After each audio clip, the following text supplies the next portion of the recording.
There you go. Graham, what up? Yo. What's happening? Oh, Party's man. not a party till Graham's here. Yo, it's true. It's true. Oh man, I'm good. How are y'all doing? Man, I'm blessed, man. We were just talking prior to. It's just man, it's an amazing feeling, bro. Like being in this space in life when you're able to experience this level of peace. It's always an amazing thing. There's some kind of like glitch or outage or something like that. So like we're not streaming on Twitter right now. Elon, clean your shit up. You mean X, not Twitter. Don't call it Twitter. sorry, That's part X. of the problem. My bad. X. But Elon, clean your shit up. You're now donating $45 million a month to a PAC to support Trump. And Trump just said last night he ain't messing with no EVs. And so who are you really giving your money to, bro? I heard X is down because they're trying to upload Hulk Hogan's speech from last night, and they just want they want to keep it live and keep it raw. Really? Not with Brooke out here talking about she loves 24-inch black pythons. Oh my goodness. Oh my goodness. Where is my disclaimer? My disclaimer sign. Talk about snakes. Oh man! All right, all this outage stuff is what we thought Y2K was going to be when it came through, and now it seems like it's really happening. They must have redundancy because they still know that how big my college debt is. There's not enough outage yet. Bro, you're working non for profit, man. We need to talk off the record, man. I feel like we talk off the record. Biden is throwing the lifelines, man, left and right. Well, speaking of which, Graham, why is your party trying to eat their own, bro? Like, what's happening? Listen, it's not eating our own. It's like when you got a plant, and it's like growing a little bit out of control, and you want to make sure that it maintains its longevity. You got to prune the edges and make sure that you're giving it the right nutrients. That's all we doing. Don't worry about us. Bro, you knew how old he was 4 years ago. I mean, what the hell? He's probably more vibrant now than he was 4 years ago. It's like I just want us to have a major candidate who doesn't remember the transition from black and white TV to color television. Bro. So, all right. So thinking about that, right? And think about how Dems are going to eat their own and how we're probably going to get 4 years of Trump because Dems can't get their shit together. Mm-hmm. Who from the Democratic side, and you're thinking in terms of like, because what you're seeing now is you're seeing a lot of folks saying no to Biden. Oh, no, but nobody's throwing out who the people should be in terms of who they would support or who they would throw their support behind. And so just thinking about it, thinking out loud, who would you guys throw your support behind? Oh man. Well, I mean, I think obviously the vice president is the most logical from a consistency of administration perspective. But I think that there are other folks who I think are polling pretty well that I would throw some support behind. I think the governor of Maryland, Wes Moore, he's got some good things to say. I think Wes Moore has 2 weeks of experience, Graham. Hey, oh, I'm sorry. Are we talking? We're talking about presidents needing prior experience to be able to take the office? To not ruin the world? Yes. Are you sure about that? Because he didn't ruin the world. He didn't ruin the world. I would like to add. So I co-signed the vice president. Wes Moore's interesting, but I think he needs a little more experience. The person who I would love it to be, but I don't know that he would get any real play is I've always been a big fan of Pete Buttigieg. I think that man is smart, articulate. He doesn't run from a fight. He's a veteran. He's dope. He's not afraid to go on Fox and chop it up with everybody over there. Like, he reminds me, his affective style reminds me a lot of Obama's, and so I'm a huge fan of Pete Buttigieg. But I think, I co-sign that, bro. So what I'm seeing is a ticket with Harris at the top and Buttigieg as the VP. I've seen that float around, and I've seen it poll very well in terms of that. But for me, bro, listen, I'm a Biden supporter at this point, and the reason being is because if this guy came through 4 years ago and kind of saved democracy, then you got to give him that respect and you got to give him that credit in order for him to lose a race, if it's his race to lose, right? And so I just think that this country as a whole, we throw seniors away and we don't give a shit about kids. That's why the current education system is the way that it is, and that's why every 2 years you're hearing this ongoing debate about how to cut Social Security, right? It's like we're eating our young and we're throwing away our seniors. And so I want him to be able to defend his title. Just like anybody in any sport, you would want to keep the team together in order for them to be able to defend their title. That's the same way looking at. You remember those 80s fights with Muhammad Ali, and even into the early 90s, it was just it started to look bad, right? It's like, ooh, George Foreman before he sold his grill. I feel that, right? But at a certain point, I think most people don't know when it's time to hang it up, right? And I think just that's true. And so the question is, do we wait for them to come to that realization? And at what point are we at that realization that they are past fighting weight, past the ability to actually do the work? And I think that's the question. I don't know that we can leave it to that individual, right? Like we all were.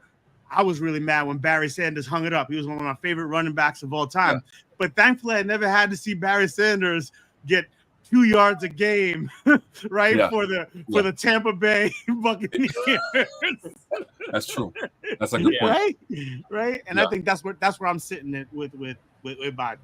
Yeah, and I think it's clear that voters are looking for a fresh face, a new person, a new administration, and obviously there are the folks in the current administration, especially in all the polling and all of the battleground states and whatnot, are performing not as strong as maybe some of these other new candidates, like the governor from Pennsylvania, the governor from Michigan, and so I think that there's definitely something to be said about like an injection of new in this whole process, but we'll see. It feels late to even try to have these conversations. Yeah, it feels dirty. I feel like I'm trading. I'm a trader. Against I'm riding with Biden, man. I'm riding with the old folks this time, and yeah.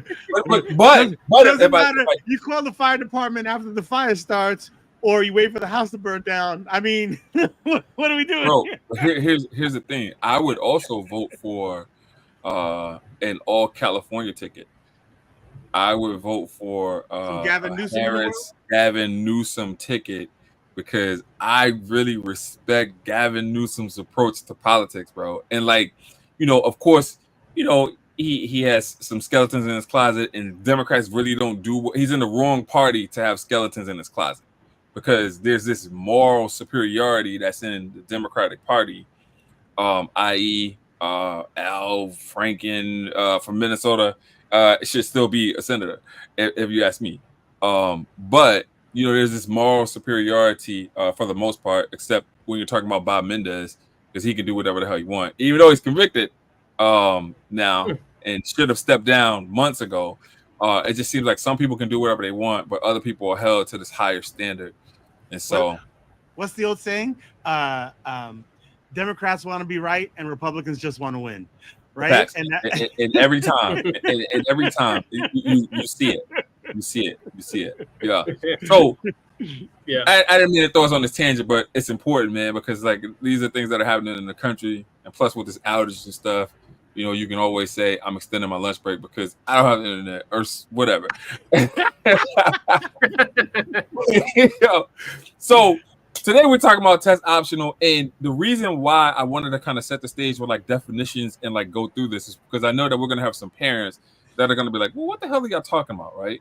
And so today we're talking about test optional, and I want to give you guys some definitions, right? So test optional colleges offer applicants the choice between the SAT and the ACT.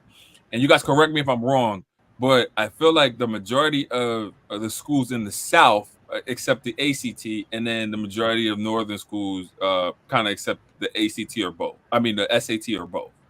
Would you agree? Yeah, I mean, I think what you see, it's about they're reflecting what is most often taken in those communities, right? And so they're accepting assessments that they think are most often taking. I mean, I think most colleges will accept either or Mhm. if you send it to them, Yeah. right? I mean, I think that's the big thing about test optional, right? It's test optional, but if you send them scores, they'll use them. Yeah.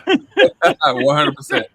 And so then we have this test flexible, which is colleges may accept alternative standardized test scores like the AP and IB. And so really quickly want to shout out my students, my seniors, sorry, my college freshmen now from the Riverhead Charter School. We piloted the AP African American History course, and we had 11 students take the test. We had 3 students that got a 3. We had 4 students that got a 4, and then we had 3 students that got a 5. We had 1 student unfortunately got a 2, but the Okay. majority of our kids knocked it out of the park in terms of piloting that course. Shout out to the teacher of that course, and then shout out to the administrators for just making and pushing me, even though I was anti-college board, to say, I "Hey, was this about to is say, no shout out to the college board for offering the this test. no, hell no, we're not shouting them out." Uh, but it was one of those things to where it was like, hey, this is bigger than us. We need to pilot this course, regardless of your personal feelings about the college board and their shenanigans. And so, yeah, Shout out college board. Shout out. and then we got test blind, and that's colleges do not consider standardized test scores. Well, for admissions, it should be really clear that for admissions, they will Okay. use your test scores to determine if you get into certain majors in the college. They can use your test scores to see if you need remedial support in like math or so. Like they're test blind for admissions, but they may require you take the test after you get in or give them scores after you get in to make other decisions on how you navigate that school. Yeah. And so, but let's stick on that for a second, right? Because like you got folks in higher ed, and their major argument is that kids are not coming to us prepared. And so, if kids aren't coming prepared, then they're going to be the first couple of years going to be a life of remediation. And think about how that eats up your financial aid. So if you have a certain amount of time that's allocated towards finishing your degree, and then your first couple of years you're taking remediation classes, then that's eating up your clock in terms of graduating on time, and then also the amount of financial aid, i.e., Pell grants or any other grant opportunities, TAP if you're in New York State, that's eating through your financial aid. And so, what advice are we giving to Graham's kicking it to you? What advice are we giving to K-12 in order to make sure that kids are coming prepared? Well, I think one of the things that we have started to do as a school is try to get connected to some of the CUNYs and local colleges in our area to get a sense of what that first year, in particular math and reading or English classes look like. What are the standards of expectation that they are being put through, and what's the bar to that they need to exceed in order not to have to take a high school English, high school math in their first year of college. And so we've started to have those conversations and collect curricula and try to align our content so that, at the K-12 side, we're doing our part to prepare students as best as we can for the rigors of college, while not unnecessarily, putting extra barriers to their entry. But, when it comes to the SAT, ACT, all the standardized tests, the thing that I worry about always, and this is exactly, to Steve's point, is if kids are stopped taking these things because they're test optional, or they're not required for admission, but then it shoots themselves in the foot by having either a low score because they didn't take it seriously or no score, and then they're at the very bottom of the ladder in terms of navigating that college experience, and we're doing them a disservice by not preparing them for it and not making sure that they are as well prepared for their APs and receiving as much credit before they start school. And so that's how we're thinking about it. Yeah, I love that. We sent kids to college. Our college freshmen, they went in with at least they're going in as sophomores, and so you're going in as a sophomore, right? Like we know that you're not having to take any remedial classes because all of those classes that you would have had to take, you've already taken them. And so yeah, Steve, man, you're in this higher ed scene, bro. Like you're fixated. And so what are some of the things that you're seeing and what kind of advice can you give to parents? You know, I mean, I think the main thing I'll tell the parents is like, you know, your desire is to get your child, your student, the highest quality bachelor's degree or college degree in the shortest amount of time and most cheaply. You want to get through as quickly and as cheaply as possible. The whole purpose of college is to drive, you know, financial and economic and social mobility. And so your job is to prepare them well and help that students achieve that through sort of getting them through quickly. And so it is important that you understand as you go through this process, the intricacies of the things we just talked about, test optional, tests, understand how colleges will use the test, why they do and don't use the test. If they do, what they're using it for. If they don't, why have they chosen not to? You know, your job is to ask as many questions as possible and don't take simple answers as a response. You need to keep asking school counselors. You need to work with folks who have experience in this process. This process continues to evolve, and your job is to seek real expert advice from as many people as possible as you're helping your child sort of navigate this process. I love that, bro. Thanks for that. And so as we move on, and we're not going to get to all of this, but it's definitely like a good point of reference for folks. Maybe we'll part two this. So pre-pandemic, you saw a growing trend, but still a minority of schools. So not all schools are test optional. The pandemic impact hundreds of schools adopted test optional policies due to testing disruptions and equity concerns. Bro, it's always going to be an equity concern. Like, so when you hear things like, "Oh, we're concerned about equity," what are your thoughts? I mean, I think they're valid concerns about equity, but I think the issue is not the assessment. The issue is the quality of the education that student is getting from K through 12, right? Our assessments are not creating the inequity. They are highlighting the inequity that is true in our K through 12 system, right? And so if we look at it through that lens and we use that lens to understand what it is, there's sort of two things. One, how do we help that student who didn't perform as well on assessments to really be prepared for college or post-secondary, whatever their post-secondary aspirations are, so they can be successful? How do we get them the support they need?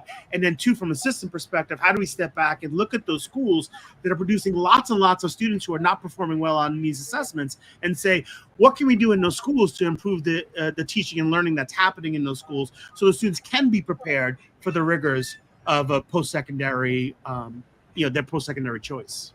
And of course, this does assume or presuppose that the assessments are doing their part in assessing sort of equitably. And I know that there's a lot of work that both the College Board and the ACT have done over the last several years,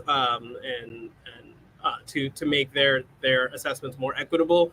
There's still more work to be done in that regard, but like, you know, Steve's point is totally right. Like if the assessment is the bar and the of the rigors of college and the next step, then we need to be preparing students for it as best as we can in K-12. Yeah, love that. So the arguments for test optional. As a matter of fact, what am I even doing? What are the options? What are the arguments for test optional? You muted yourself. Oh, sorry. I think the arguments depend on who's making the argument, right? And I think that's part of why we need to be careful here, right?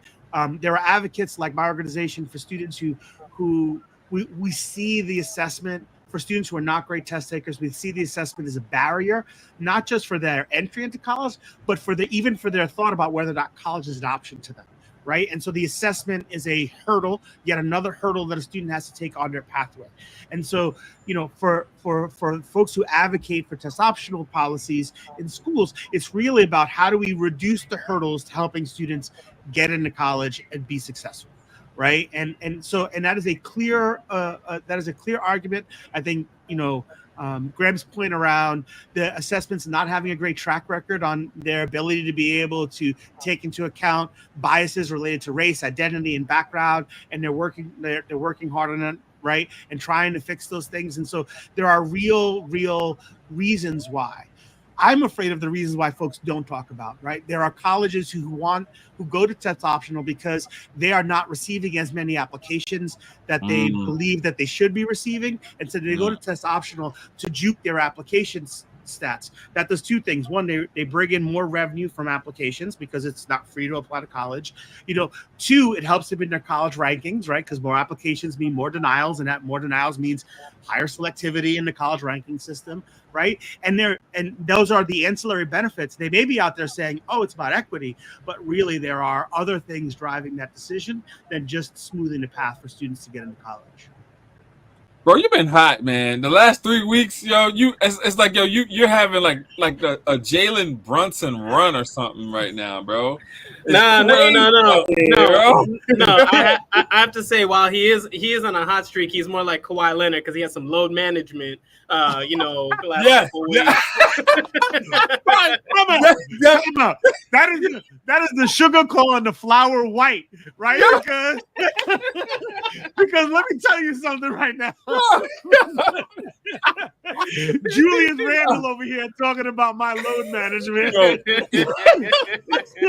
Bro, so funny because we're transitioning, but it's funny you should mention load management and Julius Randle because I was looking at his stats over the last 5 seasons, bro, and he's played them like 320 some odd games out of 340 or 360 some games. Bro, that dude is an Iron Man. And so I feel like with this Nova 3, I don't want us to get too comfortable in thinking that because we got these Nova 4 that we don't need something else. And so I want Tibbs to kind of get this lineup in a way in which OG comes off the bench. Maybe OG comes off the bench, right? Because Julius Randle is an all-star. Yeah. And to trade him away for nothing, like we can't do that. I'm not for that. I'm a season ticket holder, so therefore I got some say. And Graham is. Are you talking about Tibbs or are you talking about Jay Wright? I never know who you're talking about. I'm talking about Jay Wright. Actually, I'm talking about Jay Wright. But since we're talking about the Knicks here, what moves have you guys seen that you're like, yo, I'm impressed with that move from other teams or from the Knicks? I like this kid, Tyler Kolek. I've been watching him in Summer League. He's been cooking. He's going to be a really good backup point guard, and then eventually he's going to want a starting role, but it's impressive. Lots of assists, very few turnovers. Scored a game winner the other day. So, I like him. Well, who's not looking impressive? Well, before you say that, I was about to say, I want to shout out the 29 teams who didn't pick Bronny because that was an impressive move.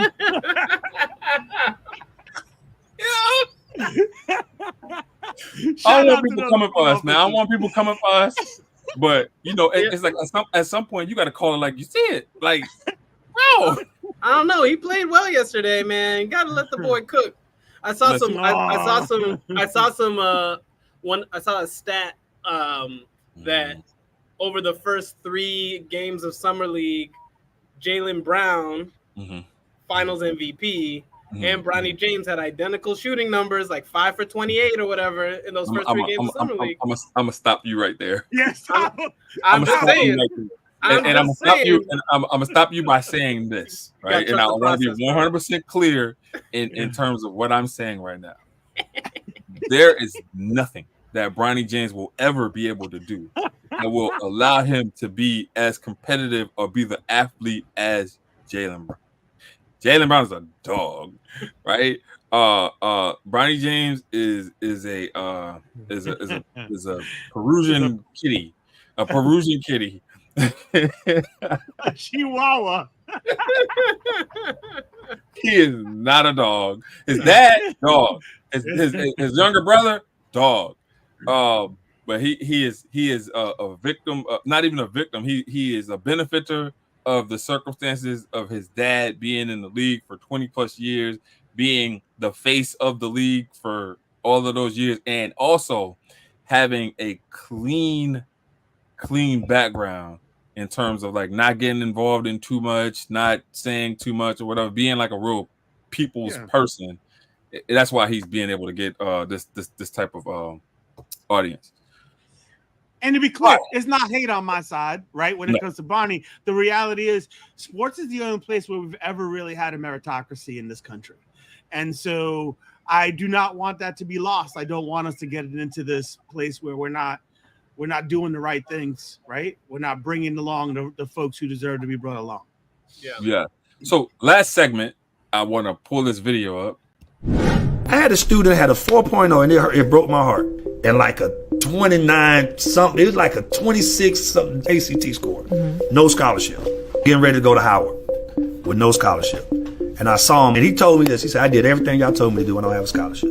And luckily enough, we got him a scholarship at Clayton State University. I was able to work some things out. But I'm like, how did this kid go under the radar? But like in our schools, you'll go to the counseling office and they'll have like bulletin boards of scholarships.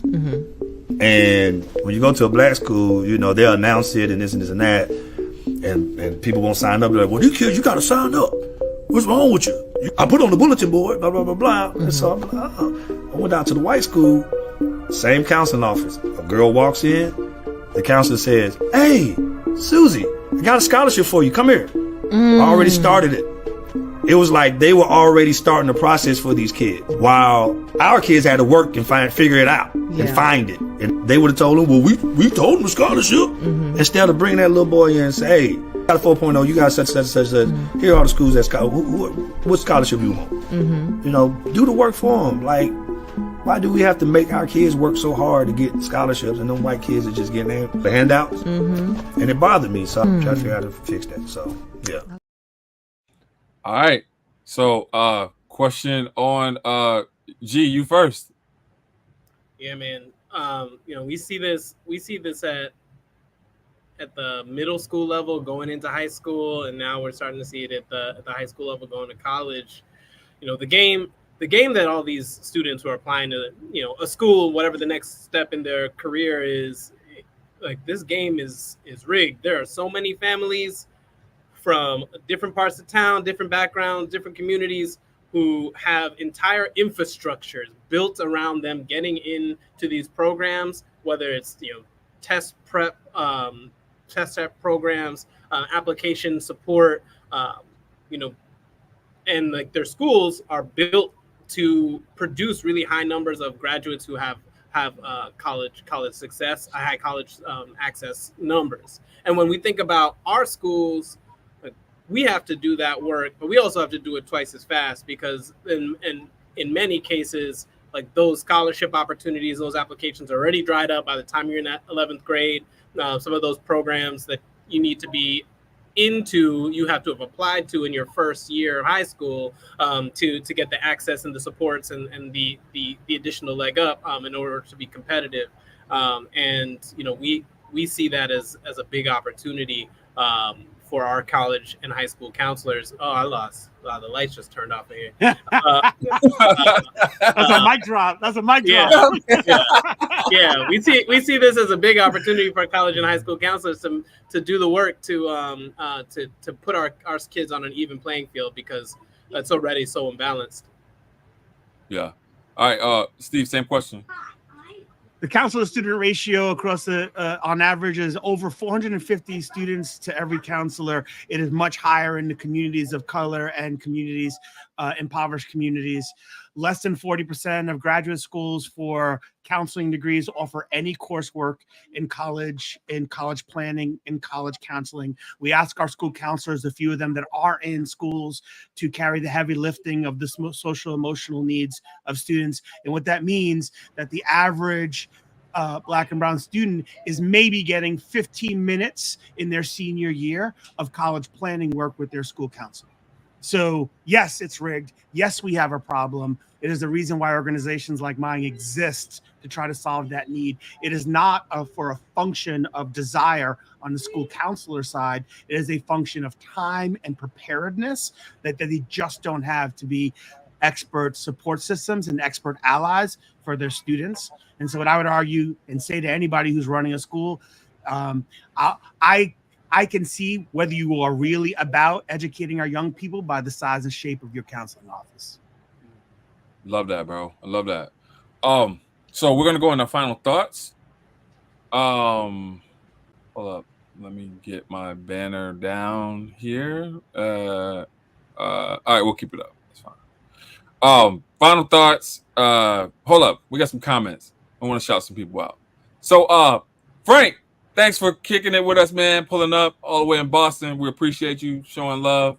Mama Toya, shout out you. We are very impressed by Kipta College. That's it, though. We won't be shouting out these big box charter schools on this show. No college board, no big box college. Ritza, what's happening? You are right. College and high school counselors need to follow up with their students. Appreciate you. Yeah, we in the building. And so yeah, final thoughts. Yeah.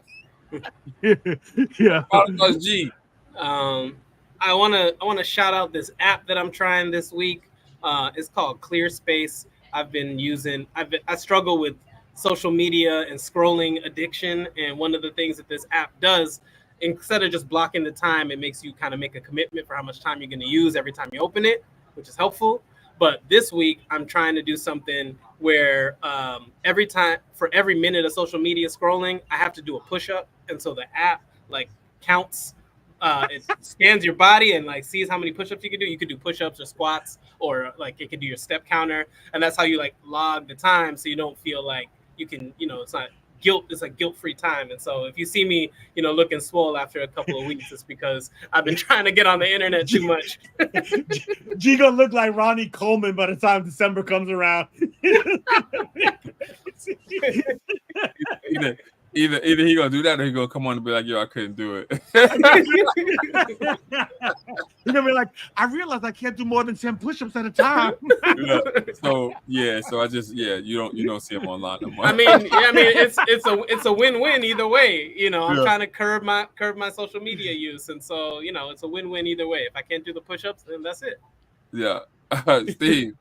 Yo, shout out to Lindsay Pollock. I'm reading this book called The Remix. It's about how to lead and succeed in a multi-generational workplace. It is dope. I highly recommend it. For many of us leaders who it's tough to manage the different generations that are in the workplace right now. They need different things. It is a how-to book on how to do it. I'm a huge fan of it. I had the privilege of seeing Lindsay speak a few weeks back, and I highly recommend it for everybody. If you're like our organization, if you have a multi-generational workplace, you've got everyone from Gen Z to sometimes even boomers in your workplace.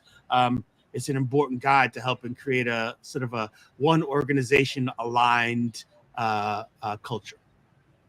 Bro, I'm about to write a book similar to that, and I'm gonna call it the Pink Slip God.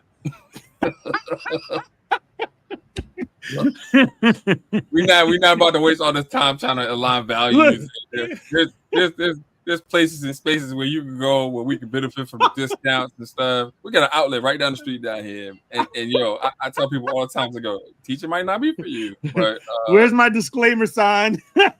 Banana Republic may be for you. The Pink Slip God. Goodness gracious. All right. I'm going into my final thought here.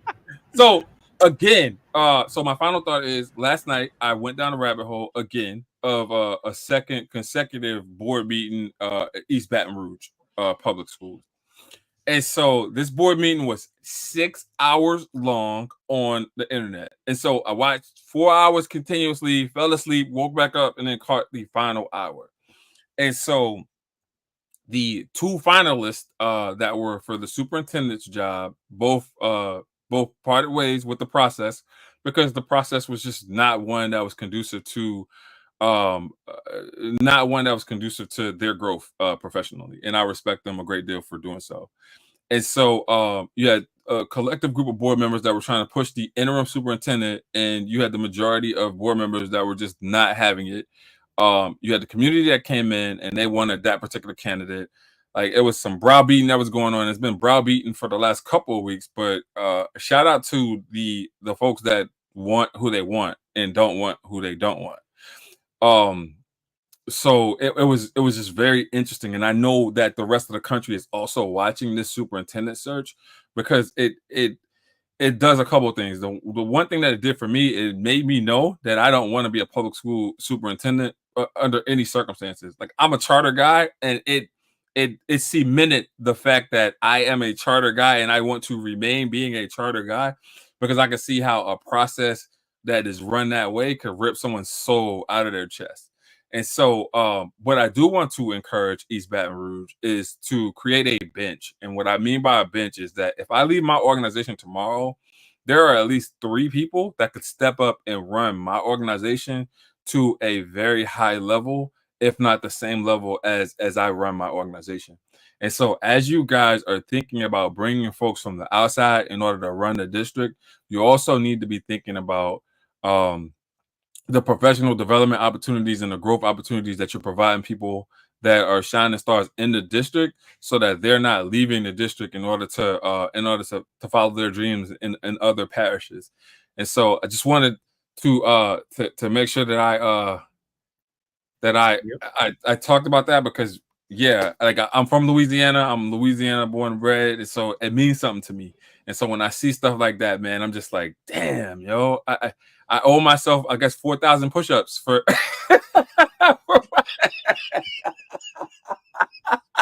I mean, I think the other thing I'll say here too is that if you're a senior leader and you are not working on succession planning and with your board, and you're not revisiting that on a yearly basis, you're doing your organization a disservice. Yeah, no, that's facts. That's facts. Because something can happen to you today, and if you don't have a succession plan in terms of all that work that you've done for the decade that you've been doing the work, it's all down the drain, because it just is what it is. So, folks, thanks for tuning in. I'll be back next week, Friday. I don't know about low management and cold in the shade. It's cold in the shade.